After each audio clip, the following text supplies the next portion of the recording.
وَإِذَا قُرِئَ الْقُرْآنُ فَاسْتَمِعُوا لَهُ لا حول ولا قوة إلا بالله العلي العظيم حسبنا الله ونعم الوكيل نعم المولى ونعم النصير أعوذ بالله السميع العليم من الشيطان اللعين الرجيم بسم الله الرحمن الرحيم الحمد لله رب العالمين والصلاة والسلام على رسوله الكريم وآله الطيبين الطاهرين المعصومين المظلومين الذين أذهب الله عنهم الرجس وطهرهم تطهيرا أما بعد فقد بسم الله الرحمن الرحيم واقصد في مشيك واغضض من صوتك إن أنكر الأصوات لصوت الحمیر۔ اپنی چال ڈھال میں میانہ روی اختیار کرو اور اپنی آواز کو دھیمی رکھو، اس لیے کہ سب سے بری آواز چیخنے چلانے کے اعتبار سے گدھوں کی ہے۔ الم ترو ان اللہ سخر لکم ما فی السماوات وما فی الارض واسبغ علیکم نعمہ ظاہرۃ وباطنہ ومن الناس من یجادل فی اللہ بغیر علم ولا ہدی ولا کتاب منیر۔ کیا تم لوگوں نے اس پر غور نہیں کیا، اسے نہیں دیکھا کہ خدا نے جو کچھ آسمانوں میں ہے اور جو کچھ زمین میں ہے وہ سب تمہارے لیے مسخر کر دیا، تمہارے تابع فرمان کر دیا، اور تمہارے اوپر اپنی ظاہری اور باطنی نعمتوں کو مکمل کیا۔ لوگوں میں سے بعض افراد ایسے ہیں کہ جو بغیر جانے بوجھے، بغیر ہدایت کے، بغیر روشن کتاب کے خدا کے بارے میں جدال کرتے ہیں۔ ظاہر سی بات ہے کہ یہ ان کے لیے مناسب نہیں ہے۔ سورہ لقمان کی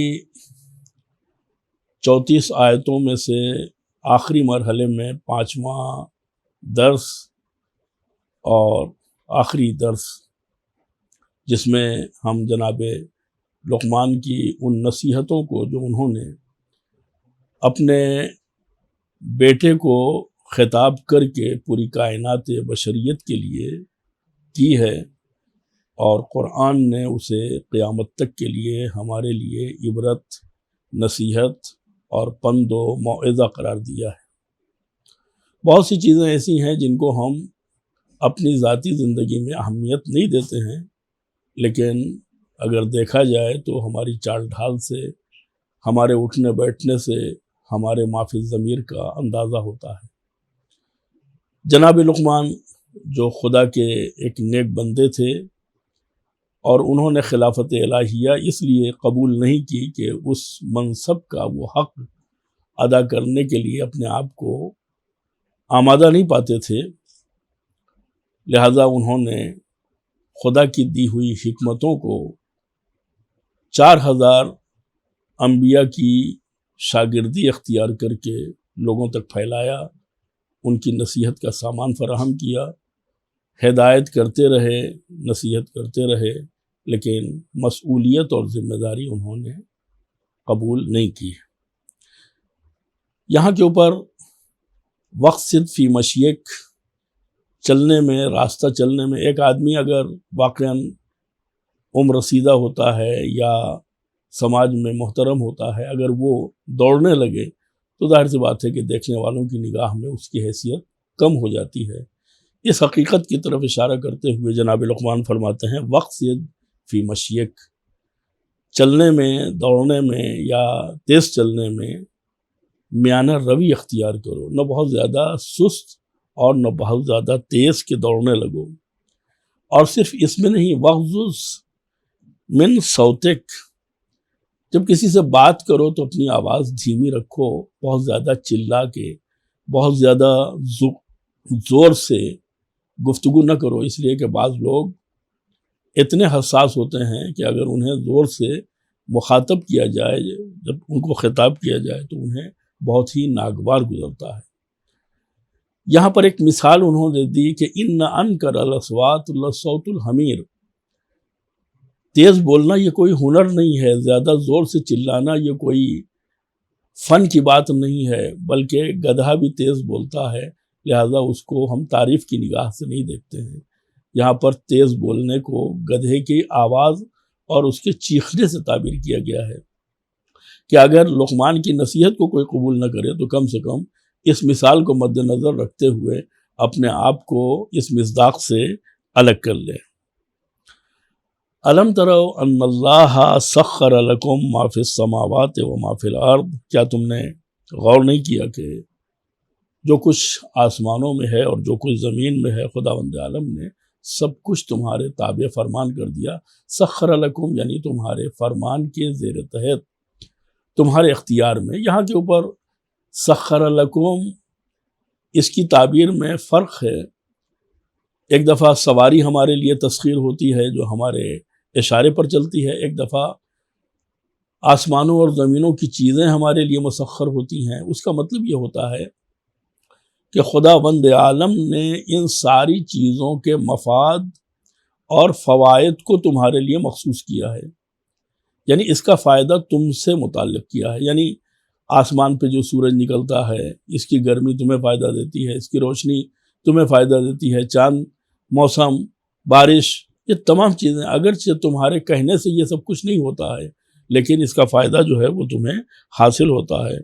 اور صرف یہی نہیں بلکہ بعض نعمتیں وہ ہیں کہ جو ظاہری ہیں، جیسے بارش کا برسنا، غلے کا ہونا، یا مثلا موسم کی تبدیلی، یا اولاد کا ہماری آغوش کو آباد کرنا، یہ ظاہری نعمتیں ہیں۔ لیکن کچھ نعمتیں ایسی ہیں جو باطنی نعمتیں، اسبغ علیکم نعمہ ظاہرتاً و باطنہ، باطنی نعمت سے مراد ہمارا دین ہے۔ خداوند عالم نے ہمیں دین اسلام کا پابند بنایا ہے، دین اسلام کو اختیار کرنے کا ہمیں اختیار دیا ہے، توفیق دی ہے، خدا نے عقل دی ہے، خدا نے علم دیا ہے۔ یہ تمام چیزیں وہ ہیں جو نعمتیں باطنی ہیں، لہذا اس نے ظاہری نعمتیں بھی دی ہیں، باطنی بھی نعمتیں دی ہیں۔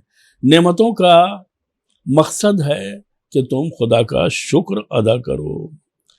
وَمِنَ النَّاسِ مَن يُجَادِلُ فِي اللَّهِ بِغَيْرِ عِلْمٍ وَلَا هُدًى وَلَا كِتَابٍ مُنِيرٍ۔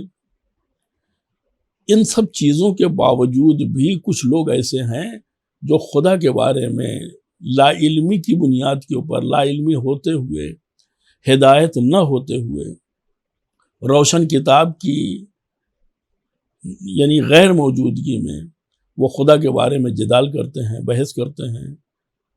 تفسیر میں وَمِنَ النَّاسِ مَن يُجَادِلُ جو ہے اس کا مصداق نظر بن حارث ہے، جو میں اس سے پہلے اسی سورہ لقمان کے درس تفسیر میں عرض کر چکا ہوں کہ اس نے جا کر کے شام اور ایران سے افسانے اور کہانیاں خریدیں اور لا کر کے لوگوں کے درمیان میں اس لیے پھیلاتا تھا کہ لوگ قرآن کی گفتگو نہ سنیں۔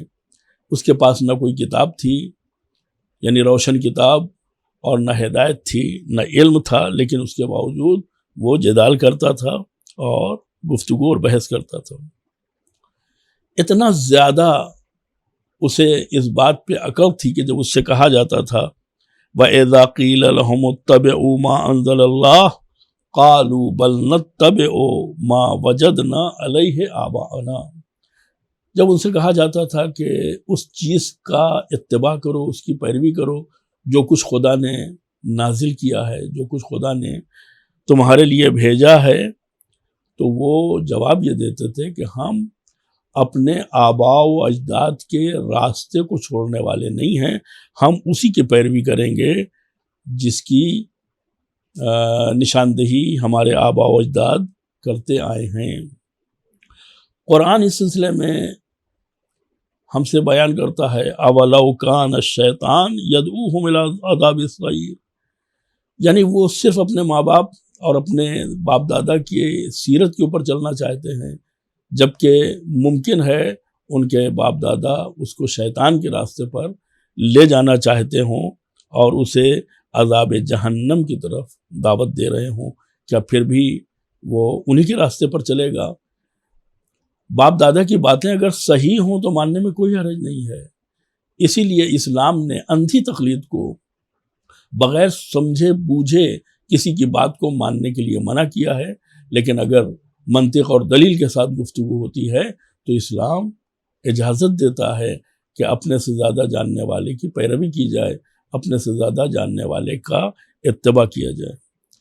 وَمَن يُسْلِمْ وَجْهَهُ إِلَى اللَّهِ وَهُوَ مُحْسِنٌ فَقَدِ اسْتَمْسَكَ بِالْعُرْوَةِ الْوُثْقَىٰ وَإِلَى اللَّهِ عَاقِبَةُ الْأُمُورِ۔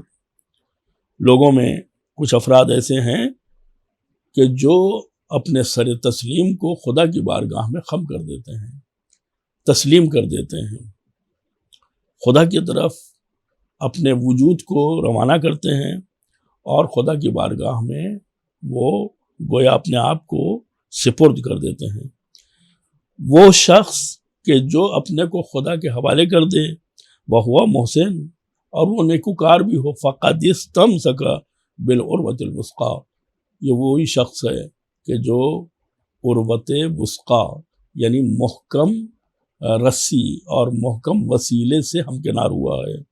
وَإِلَى اللَّهِ عَاقِبَةُ الْأُمُورِ، اور سب کی بازگشت خدا ہی کی طرف ہونے والی ہے۔ تمام امور کی بازگشت اور اس کا پلٹایا جانا الی اللہ ہے۔ یہاں پر عروۃ الوثقیٰ سے مراد اہل بیت اطہار علیہ السلام کی ذوات والا صفات ہے کہ اگر کوئی شخص اپنے آپ کو خدا کی حوالے کر دیتا ہے اور دین اسلام کے حوالے کر کے نیکوکاری کرتا ہے تو اسے وہ ہدایت ملتی ہے کہ گویا اس نے عروہ وثقیٰ کو اپنے ہاتھ میں تھام لیا ہو اور اس کی نجات جو ہے وہ یقینی ہو۔ لیکن کچھ لوگ ایسے بھی ہیں جو جناب لقمان کی نصیحت اور قرآن کی ہدایت کے باوجود من کفر، کفر اختیار کرتے ہیں۔ خدا نے نعمت ظاہری دی ہے، نعمت باطنی دی ہے، لیکن اس کے باوجود وہ انکار کر دیتے ہیں۔ تو ظاہر سی بات ہے کہ اگر اپنا کوئی چلا جائے یا جس کو کہتے ہیں غیروں کی بھیڑ میں اضافہ ہو جائے تو اس سے انسان کو تکلیف پہنچتی ہے۔ قرآن کیا کہتا ہے؟ من کفر فلا یحزنک کفرہ، پیغمبر اگر کوئی تم سے جدا ہو کر کے کفر اختیار کرتا ہے تو اس کا کفر تمہیں غمگین نہ بنا دے، تمہیں محزون نہ بنا دے، اس لیے کہ الینا مرجعہم، یہ کہاں جائیں گے؟ بالآخر پلٹ کے ہماری طرف آئیں گے۔ فَنُنَبِّئُهُم بِمَا عَمِلُوا، جب یہ پلٹ کے آئیں گے تو ہم ان سے حساب کتاب لیں گے، باز پرس کریں گے کہ اب تک کیا کرتے رہے ہو۔ ان اللہ علیم بذات الصدور، اور خدا تو دلوں کی کیفیت اور دلوں کے حالات سے واقف ہے۔ وَنُمَتِّعُهُمْ قَلِيلًا ثُمَّ نَضْطَرُّهُمْ إِلَىٰ عَذَابٍ غَلِيظٍ، یہاں کے اوپر قرآن نے ان لوگوں کے تعلق سے کہ جو کفر اختیار کرتے ہیں اپنی پالیسی کا اعلان کیا کہ نُمَتِّعُهُمْ قَلِيلًا، ہم ان کو تھوڑی مقدار، تھوڑے دن تک کچھ نعمتوں سے نوازتے ہیں۔ ثم نضطرهم الى عذاب غلیظ، اس کے بعد زبردستی ان کو بڑے ہی غلیظ عذاب اور بڑے ہی سخت عذاب سے روبرو کراتے ہیں۔ یہاں کے اوپر بہت سے اشتباہات دور ہو جاتے ہیں۔ بعض اوقات لوگ پوچھتے ہیں کہ ایمان کے باوجود ہم پریشان حال ہیں اور کفر ہوتے ہوئے لوگ مزے کر رہے ہیں، آخر اس کی کیا وجہ ہے؟ کیا خدا ان سے راضی ہے جو ان کو نعمتیں دے رہا ہے؟ دیکھیے، بہت سے لوگ ایسے ہیں کہ جو دنیا میں نیک کام کرتے ہیں اور اگر وہ ایمان رکھتے ہیں تو خداوند عالم ان کو جزا اور ثواب قیامت میں دینے والا ہے، لیکن اگر وہ ایمان نہیں رکھتے ہیں تو خداوند عالم یہیں پر ان کے نیک کاموں کا بدلہ دے دیتا ہے تاکہ جہنم میں انہیں ڈائریکٹ بھیجا جا سکے اور ان کا حساب و کتاب آسان ہو سکے۔ لہٰذا جو مومن ہیں ان کو ان کی نعمتوں سے اور ان کے جزا و ثواب سے روز قیامت نوازا جائے گا، اور جو مومن نہیں ہیں ان کی جس کو کہتے ہیں پذیرائی جو ہے اسی دنیا میں ہو جائے گی، اس لیے کہ جو بھی نیک کام انہوں نے کیا ہے اس کا بدلہ ان کو یہیں مل جائے گا۔ قرآن کیا کہتا ہے کہ ہم انہیں تھوڑی دیر تک متاع دنیا میں الجھائے رکھیں گے، انہیں نوازیں گے، ثم نسترہم، اس کے بعد زبردستی الی عذاب الغلیظ، عذاب غلیظ تک ہم ان کو گھسیٹ کے لے جائیں گے۔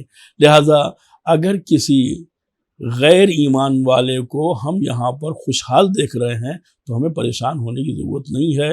خداوند عالم حساب کتاب صاف کرنے کے لیے انہیں یہاں کے اوپر کچھ آسانیاں دیتا ہے، لیکن اس کے بعد انہیں عذاب غلیظ کی طرف بلاتا ہے اور انہیں سوق دیتا ہے، ہکاتا ہے۔ اس میں کوئی شک نہیں ہے کہ جب ان سے پوچھا جاتا ہے کہ دنیا کو کس نے پیدا کیا ہے، آسمانوں اور زمینوں کو کس نے خلق کیا ہے، تو وہ فطرت کی آواز کو محسوس بھی کرتے اور اس سے ہم آواز بھی ہوتے ہیں۔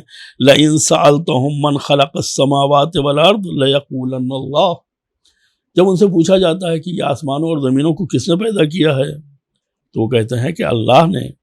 قُلِ الْحَمْدُ لِلَّهِ، آپ کہیے کہ واقعاً ساری حمد و ثنا اللہ ہی کے لیے ہیں، بل اکثرہم لا یعلمون، لیکن بہت سی تعداد ایسی ہے، بہت سے افراد ایسے ہیں جو اس حقیقت سے واقف نہیں ہیں۔ للہ ما فی السماوات والارض ان اللہ هو الغنی الحمید، جو کچھ آسمانوں میں ہے، جو کچھ زمین میں ہے، وہ سب کچھ اللہ کی ملکیت ہے، وہ اس کی ملکیت ہے۔ ان اللہ هو الغنی الحمید، لیکن ملکیت ہونے کے ساتھ ساتھ ایسا نہیں ہے کہ خدا اپنی ملکیت کا محتاج ہو، وہ غنی بھی ہے، بے نیاز بھی ہے اور قابل حمد و ثنا بھی ہے۔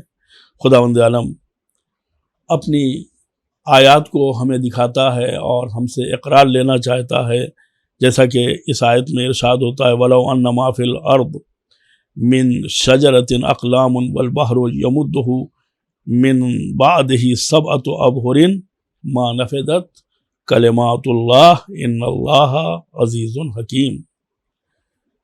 یہ خدا جو غنی و حمید ہے وہ اتنی عظمت والا ہے، اتنی برتری اور فضیلت والا ہے کہ اس کی باتیں، اس کے فضائل، اس کے کرامات اور اس کے اختیارات کو اگر کوئی لکھنا بھی چاہے تو لکھ نہیں سکتا ہے۔ جو زمین میں درخت پائے جاتے ہیں اگر وہ سب قلم بنا دیا جائیں اور سمندر سیاہی میں تبدیل کر دیے جائیں اور قلم اور سیاہی کے ذریعے سے اس کے کلمات کو لکھا جائے اور پھر وہ سمندر ختم ہو جائیں اور 7 سمندر ان سمندروں کی مدد میں اور لے آئے جائیں اور خدا کی باتیں لکھی جائیں، ما نفدت کلمات اللہ، تو خدا کی کلمات ختم ہونے والے نہیں ہیں۔ ان اللہ عزیز حکیم، بے شک خدا جو ہے وہ غالب بھی ہے اور حکمت والا بھی ہے۔ جب خدا کے کلمات ختم ہونے والے نہیں ہیں، جب خدا کی باتیں ختم ہونے والی نہیں ہیں، وہ لامحدود ہے، تو خدا کسی حدود میں، کسی دائرے میں، کسی محدودے میں آنے والا نہیں ہے۔ ما خلقکم ولا بعثکم الا کنفس واحدہ ان اللہ سمیع بصیر، تمہارا خلق کرنا اور تمہیں روز قیامت اٹھانا یہ ایسے ہی ہے کہ جیسے ایک آدمی کو پیدا کرنا اور اسے قیامت میں اٹھانا۔ جس طریقے سے ایک آدمی کو پیدا کرنا اور اٹھانا کوئی مشکل کام نہیں ہے، اسی طریقے سے ما خلقکم اور تمہاری خلقت ولا بعثکم، نہ تمہاری خلقت اور نہ تمہارا بعث، یہ سب وہ ایک آدمی کے خلقت اور بعث سے متعلق ہے۔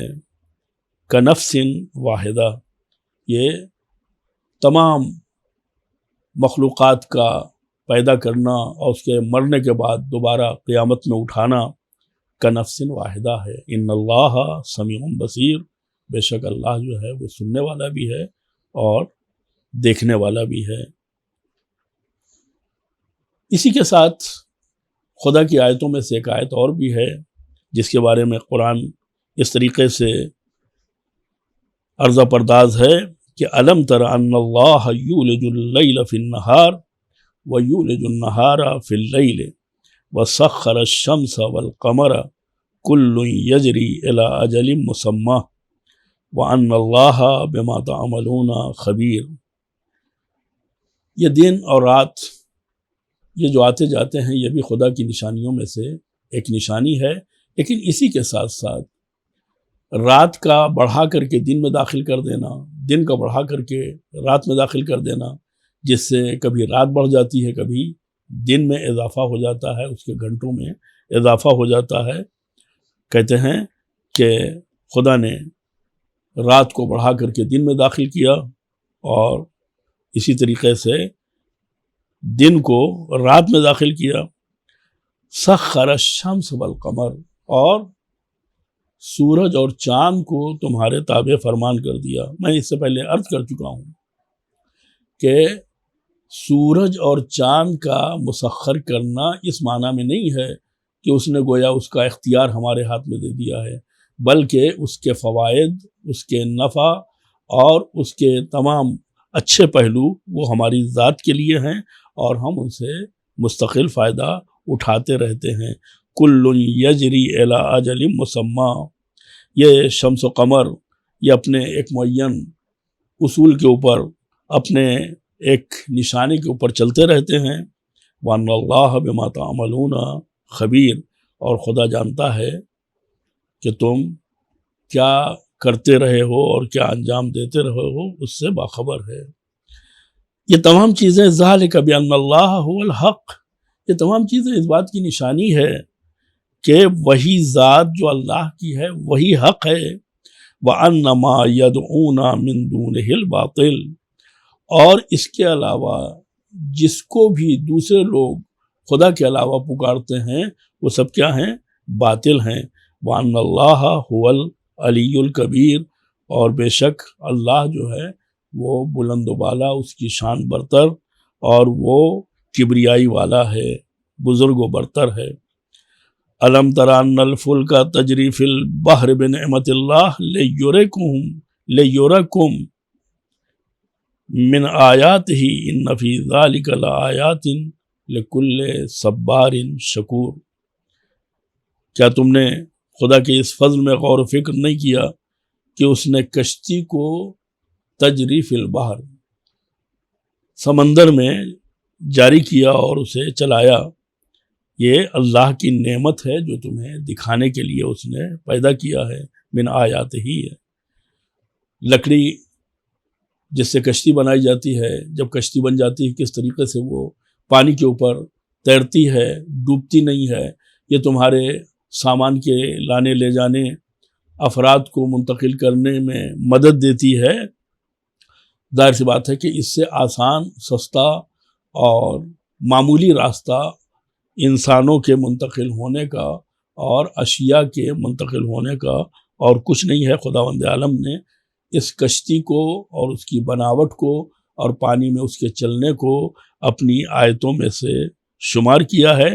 ان فی ذلک لآیات لکل صبار شکور، ان چیزوں میں ان لوگوں کے لیے کہ جو صبر و شکر کرنے والے ہیں، یعنی جو خدا کے وجود کو تسلیم کرتے ہیں اور تمام چیزوں کو خدا کی دی ہوئی مانتے ہیں، ان کے لیے آیات ہیں۔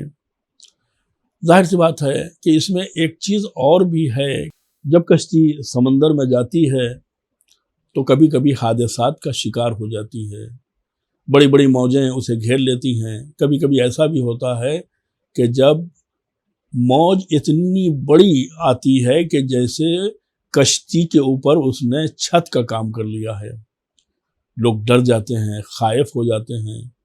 ایسے موقع پر وہ اپنے رب کو، اپنے خدا کو اخلاص کے ساتھ پکارتے ہیں، لیکن جب مصیبت میں پھنسے ہوتے ہیں تو ان کی دعا کا انداز کچھ اور ہوتا ہے، اور جب وہ خشکی میں قدم رکھتے ہیں تو ان کے انحراف اور ناشکری کا طریقہ اور سلیقہ الگ ہوتا ہے۔ اذا غشیہم موج کالظلل دعوا اللہ مخلصین لہ الدین فلما نجاہم الی البر فمنہم مقتصد وما یجحد بآیاتنا الا کل ختار کفور۔ جب یہی کشتی سمندروں میں مسافرت کرتی ہے، سفر کرتی ہے، لوگوں کو لاتی لے جاتی ہے، چیزوں کو منتقل کرتی ہے ایک جگہ سے دوسری جگہ، تو ایسے میں کبھی کبھی یہ حادثات کا شکار ہو جاتی ہے اور موجیں اس کے اوپر آ کے سائبان کی کیفیت پیدا کرتی ہیں، تو یہ ڈر جاتے ہیں، کالظلل سائبان کی صورت اختیار کرتی ہیں۔ تو دعوا اللہ مخلصین لہ الدین، بہت ہی گڑ گڑا کے، بہت ہی خلوص کے ساتھ یہ خدا سے دعا کرتے ہیں۔ فلما نجاہم الی البر، اور جب ہم انہیں کنارے کے اوپر پہنچا دیتے ہیں، ان کے اوپر رحم کھا کر کے، فمنہم مقتصد، تو اس میں سے کچھ لوگ ایسے ہیں جو میانہ رو ہوتے ہیں، یعنی اپنے ایمان کے اوپر باقی رہتے ہیں۔ لیکن یہ لوگ جو ایمان کے دائرے میں رہتے ہیں، یہ تو اپنی جگہ رہتے ہیں۔ وما یجحد بآیاتنا الا کل ختار کفور، ہماری آیتوں سے کوئی انکار نہیں کرتا مگر وہی جو بدعہد ہے اور ناشکرا ہے، جو بدعہد ہوتے ہیں، عہد و پیمان کے اوپر عمل نہیں کرتے ہیں، جو اپنی دعاؤں کے اوپر باقی نہیں رہتے ہیں، ان کے علاوہ ہماری آیتوں سے کوئی انکار نہیں کرتا ہے۔ قرآن اپنے قاری کو دعوت دیتا ہے، یا ایھا الناس اتقوا ربکم واخشوا یوما لا یجزی والد عن ولدہ ولا مولود هو جاز عن والدہ شیئا وعد اللہ حق فلا تغرنکم الحیاۃ الدنیا ولا یغرنکم باللہ الغرور۔ لوگو تقوی الہی اختیار کرو، اپنے پروردگار کے گناہوں سے اپنے آپ کو بچاؤ۔ وَاخْشَوْا یومن لا یجزی والد عن ولدہ، اور اس دن سے ڈرو جس دن باپ اپنے بیٹے کے لیے کچھ نہ کر سکے گا، اس کی جگہ نہ لے سکے گا۔ ولا مولود هو جاز عن والدہ شیئا، اور نہ بیٹا اپنے باپ کے لیے کوئی خدمت کر سکے گا۔ یعنی دنیا میں اگر کوئی آدمی پریشان ہو جاتا ہے تو قریبی آدمی کہتے ہیں کہ بھائی آپ پریشان نہ ہوئیے، ہم اسے دیکھ لیتے ہیں، اور ان کی خدمتیں ہمیں مطمئن کر دیتی ہیں۔ لیکن قیامت میں وہ دن جو روز قیامت کا ہوگا، اس دن باپ اور بیٹے سے زیادہ نزدیکی رشتہ کس کا ہو سکتا ہے؟ لیکن نہ باپ اپنی اولاد کے کام آئے گا، نہ اولاد اپنے باپ کے کام آئے گی۔ لہٰذا اگر ہم نے دنیا میں تقوی الہی اختیار کیا ہے اور اس کے خدا کے فرمان کے مطابق زندگی گزاری ہے، تب تو انشاءاللہ خداوند عالم ہمیں اپنی بخشش کے زیر سایہ قرار دے گا۔ ورنہ اگر ہم اس بھروسے چلے جائیں کہ دوسرے لوگ ہماری مدد کریں گے، تو اس میں کوئی شک نہیں ہے کہ دوسرے لوگ مدد کیا کریں گے، بلکہ باپ بیٹے ایک دوسرے کے کام نہیں آ سکتے۔ ان وعد اللہ حق فلا تغرنکم الحیاۃ الدنیا، وعدہ الہی حق ہے، کہیں دنیا کی یہ مختصر زندگی، غرور آفرین زندگی، غرور میں چور زندگی تمہیں کہیں دھوکہ نہ دے دے۔ ولا یغرنکم باللہ الغرور، اور کہیں تمہیں فریب دینے والے فریب نہ دے دیں، یعنی شیطان تمہیں کہیں دھوکہ نہ دے دے۔ لہٰذا تمہاری ذمہ داری یہ ہے کہ تم اپنے آپ کو خدا کے حوالے کرو، محسن ہو جاؤ، اپنے آپ کو خدا کے سپرد کرو، اور جب تم نیکوکار ہوگے تو جا کے تمہارے ہاتھ عروہ وثقی، جس کو کہتے ہیں، ہاتھ لگے گا، یعنی معصومین علیہ السلام کا دامن تمہارے ہاتھ میں آئے گا۔ آخر میں جناب لقمان کے اس سورے میں جو جناب لقمان کی نصیحتوں کے اوپر مشتمل ہے، اس میں ایک آیت ہے جس میں ہمیں کچھ باتوں کی خبر دی گئی ہے کہ کچھ چیزیں ایسی ہیں جو بندوں کو نہیں معلوم ہے اور صرف خدا جانتا ہے۔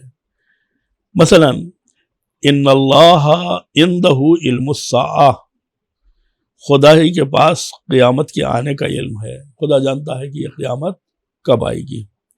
وَيُنَزِّلُ الْغَيْثَ، خدا جانتا ہے بارش کب ہوگی۔ وَيَعْلَمُ مَا فِي الْأَرْحَامِ، خدا جانتا ہے کہ ماں کے شکم میں جو وجود ہے وہ کس قبیل کا ہے۔ وَمَا تَدْرِي نَفْسٌ مَاذَا تَكْسِبُ غَدًا، کسی کو نہیں پتا ہے کہ کل وہ کیا کمانے والا ہے۔ وَمَا تَدْرِي نَفْسٌ بِأَيِّ أَرْضٍ تَمُوتُ، اور وہ اس بات سے بھی واقف نہیں ہے کہ کس زمین میں اسے موت آنے والی ہے، وہ کہاں دفن ہونے والا ہے۔ ان اللہ علیم خبیر، بے شک خدا صاحب علم بھی ہے، صاحب خبر بھی ہے۔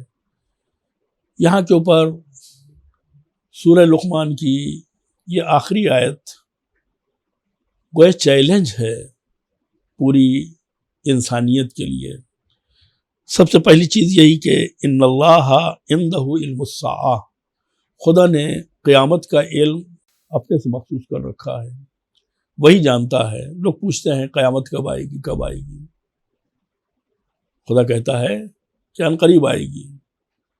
ظاہر سی بات ہے کہ جب ہم کسی چیز کو دیکھتے ہیں تو اپنے حساب سے سمجھتے ہیں۔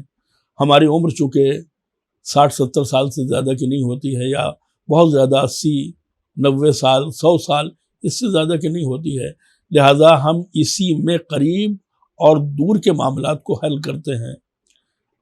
اگر مثلا یعنی کم وقت میں کوئی چیز آ جاتی ہے تو ہم سمجھتے ہیں نزدیک ہے، تھوڑا دیر لگتی ہے تو ہم سمجھتے ہیں دور ہے۔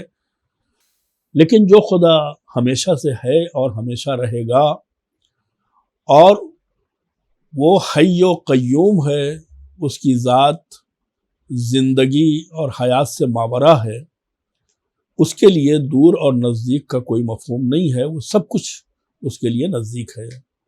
لہذا ارشاد ہوتا ان اللہ عندہ علم الساعہ، خدا کو معلوم ہے کہ قیامت کب آئے گی۔ ہم سمجھتے ہیں کہ قیامت دیر ہو رہی ہے، بعض نشانیوں کو ہم دیکھتے ہیں، بعض نشانیوں پہ اصرار کرتے ہیں کہ اب تو یہ ہو گیا لہذا قیامت آ جانا چاہیے، وہ ہو گیا لہذا قیامت آ جانا چاہیے۔ لیکن ظاہر سی بات ہے کہ خدا کو معلوم ہے کہ قیامت کب آئے گی، یہ علم ذات خدا سے مخصوص ہے، اور کسی کو پتہ نہیں ہے کہ قیامت کب آئے گی سوائے ذات پروردگار کے۔ وَيُنَزِّلُ الْغَيْثَ، بارش کب ہوگی؟ بعض لوگ کہتے ہیں یا کہیں گے کہ ہمارے پاس پورا موسم کا محکمہ ہے، ڈپارٹمنٹ ہے، وہ سردی اور گرمی کو طے کرتا ہے، وہ بارش کو اور ہوا کو بتاتا ہے، پلیوشن بتاتا ہے۔ لہذا یہ علم خدا کی بات نہیں ہے، بلکہ ہم بھی جانتے ہیں۔ نہیں، جب آپ غور سے دیکھیں گے تو اکثر ایسا ہوتا ہے کہ ان کی باتیں جو تجربے کی بنیاد کے اوپر ہوتی ہیں وہ غلط ثابت ہوتی ہیں، یعنی یقینی طور پہ یہ نہیں بتا سکتے۔ ہاں، جو اندازے لگاتے ہیں، جو آئیڈیا لگاتے ہیں، کبھی کبھی وہ آئیڈیا سچ ہو جاتا ہے، لیکن ان علمی نہیں ہے، بلکہ انہوں نے گویا اندازہ لگایا ہے، تخمینہ لگایا ہے، اور تخمینہ علم نہیں ہوتا ہے۔ لہذا ينزل الغیث یہ بھی خدا سے مخصوص ہے، اس کا تعلق بندوں سے نہیں ہے۔ یقینی طور پہ بارش کب ہوگی سوائے خدا کے اور کوئی نہیں جانتا۔ وَيَعْلَمُ مَا فِي الْأَرْحَامِ، رحم مادر میں کون ہے کوئی نہیں جانتا ہے سوائے خدا کے، خدا جانتا ہے۔ بعض لوگ کہتے ہیں کہ ابھی مشین آ گئی ہے لہذا لڑکا ہے یا لڑکی ہم پتہ لگا لیتے ہیں۔ ممکن ہے کبھی کبھی پتہ لگ جاتا ہو، تو مشین تو ایک الگ چیز ہے۔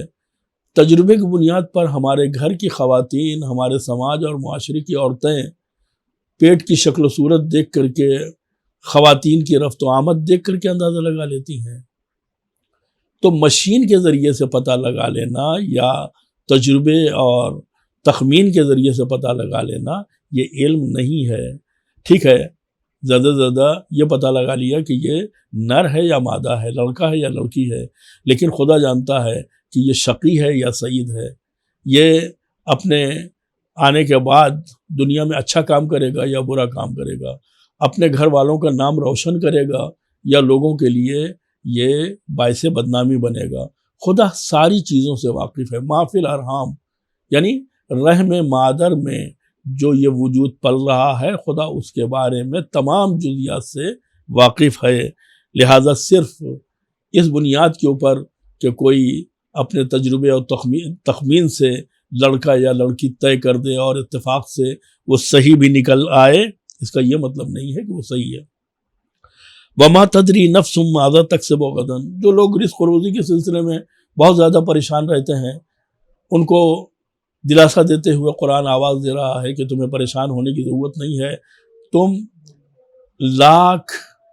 تم لاکھ کوشش کرو لیکن وہی ملے گا جو ہم نے طے کر دیا ہے، وہی ملے گا جو ہم نے تمہارے مقدر میں لکھ دیا ہے۔ محنت کرنا تمہارا کام ہے اور رزق و روزی کا دینا یہ ہماری ذمہ داری ہے، ہمارا کام ہے۔